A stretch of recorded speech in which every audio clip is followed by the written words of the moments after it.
Hello, welcome to the Meatball Report, where we talk sports, politics, and current news. Me and my buddy KJ, something that we do all the time, and we decided to put it on film. One of the more current debates that we've been talking about regarding sports is how bad color is. And he completely disagrees with my opinion and the opinion of the whole city of Chicago about how horrible he is as a quarterback. As a Bears quarterback, as far as the tools, yes, he has all the tools to be a great quarterback. But I don't care how many tools you have. If you're throwing more interceptions than touchdowns, if you're losing games, and if you just suck, then you're not good. So the fact that he's a big guy and has a rocket arm means absolutely nothing if you're not doing anything with it.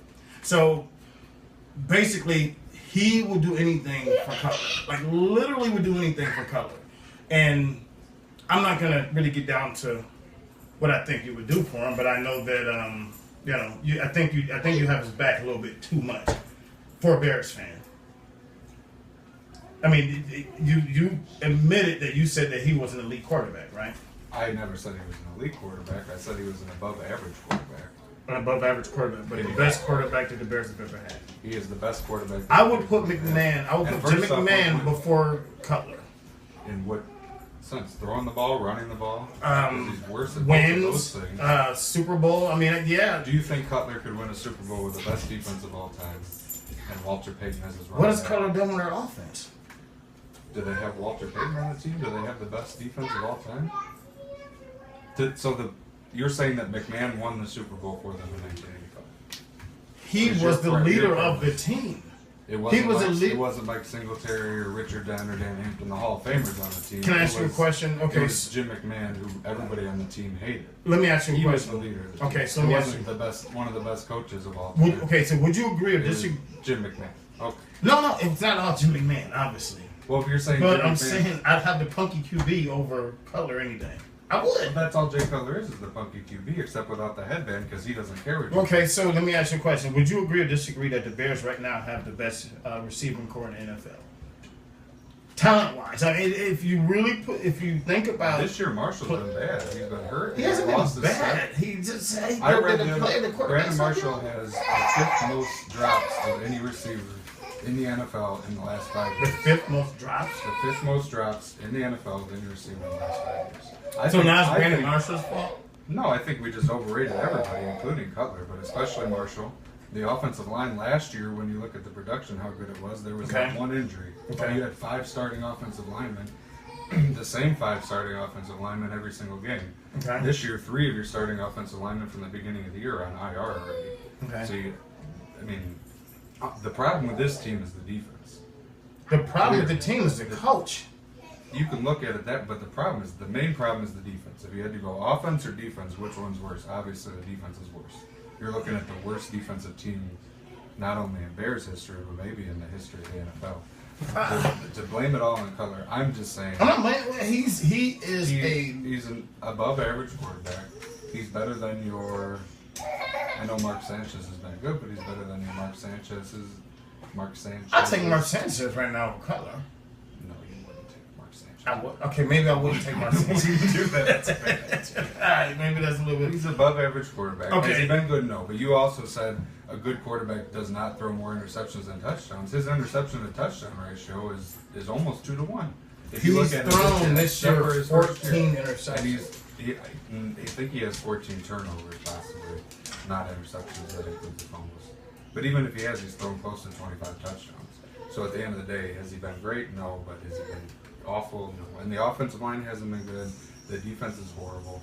Cutler played well enough Sunday to win the game. Okay. He might have had 2 interceptions. One was at the very end of the first half, throwing up a ball, and the other was the last play of the game. So other than that, he played well Sunday. Do you think they went up big early, and then they scored enough points theoretically to be close in the game, and then all of a sudden they just got blown up? Let me ask you.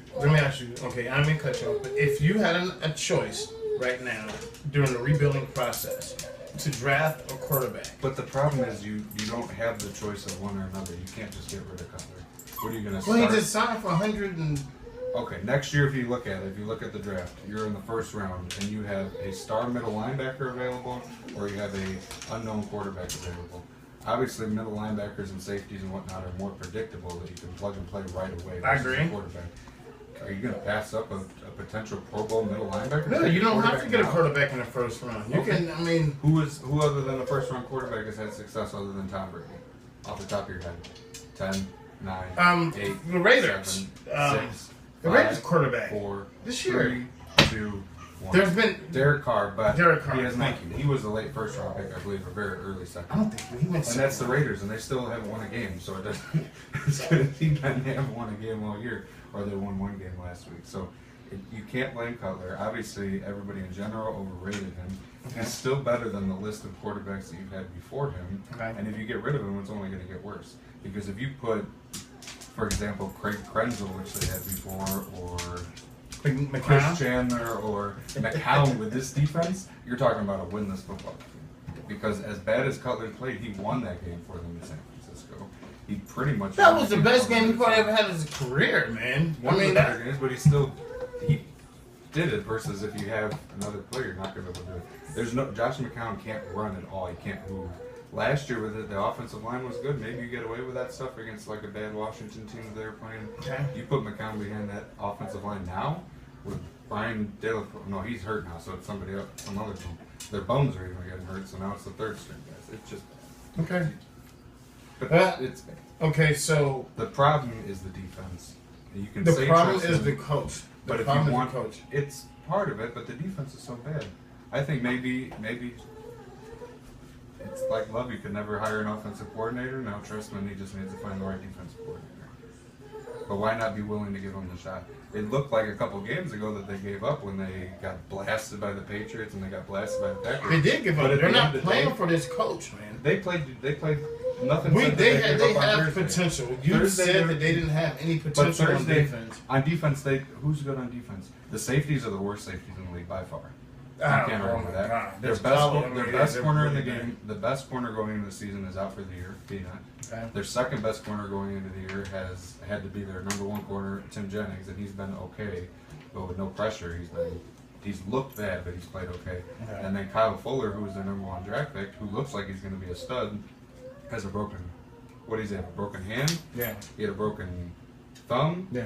He had might- something wrong with his hip. Right.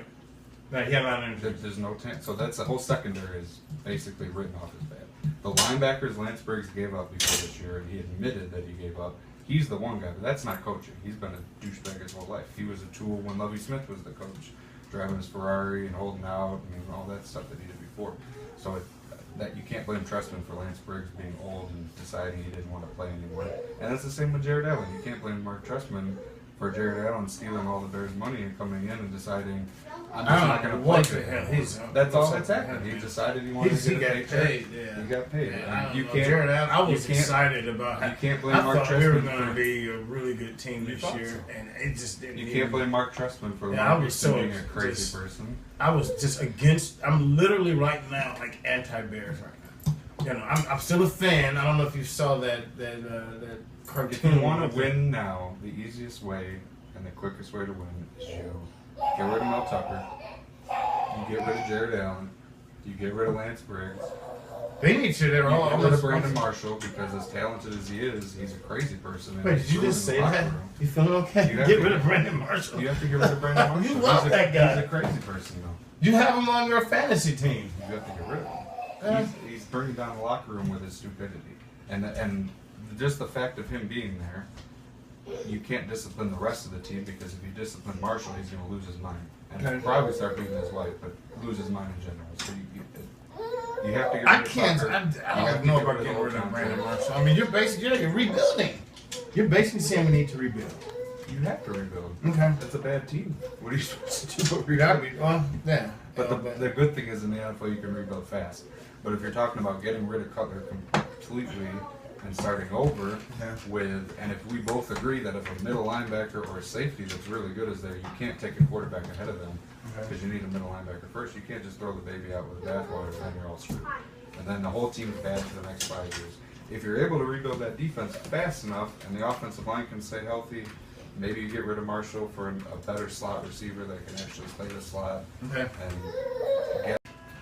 You recording? Yeah. All right. Now we ran out of space, but we're continuing on the conversation about the Bears Cutler from our previous video. All right. So what were you saying? I don't remember what I was saying, but All right. We're dealing with the score. We don't have to talk about Bears that. need to rebuild. All right. You One. can't fire Trestman. You can't get rid of Cutler unless you give me a viable option to replace him. Okay. One subject that we talked about, and this is a really good friend of mine, and we have literally gone almost throwing blows literally over the phone over the issue of racism and the debate on how if people talk. Okay, I guess the simplest way for me to explain is, okay, KJ believes that if you talk about race, by talking about it, that is perpetuating the issue, okay? Where I believe that you need to talk about it to deal with the issue. And we have bumped heads on this quite a bit. And he thinks I'm not listening to him when I'm listening to every word. Literally every word I'm listening to it, but I disagree that by avoiding it and not talking about it, that it's gonna go away. Because it's too big of an issue. It's not that simple. Okay? And it's a very sensitive issue. It's a big problem right now. A huge problem right now. Well, you have to break it down. You can't just say racism in general. That's too much of a generality. Okay? There's always going to be some sort of racism, and that doesn't. Where most people get that wrong, and where you get it wrong. Well, Okay. you know a little bit. You're self-aware at least. Okay?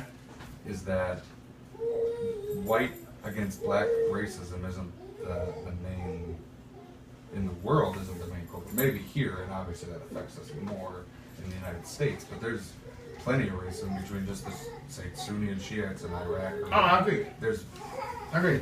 It's never going to happen because we separate ourselves into groups, whether it's based on color or even if it's not racist, just socioeconomical class. It just, the groups are separated, but when you just say we're trying to find a cure for racism, I mean, it's not. Oh, It's like and me I, sitting here and but trying to there find a cure is, for cancer. well, you know, that's just being ridiculous. But at the end of the day, and I think the example that I used to you is, it obviously all comes down to parenting. Okay, I agree. If you're ever going to Well, that's where it solve starts. the That's the problem. But if root you of the look at problem. but if you look at each individual problem, obviously now the racial motivation is because of the stuff in Ferguson. Okay. And at the end of the day, not that I agree with what he did, but I don't.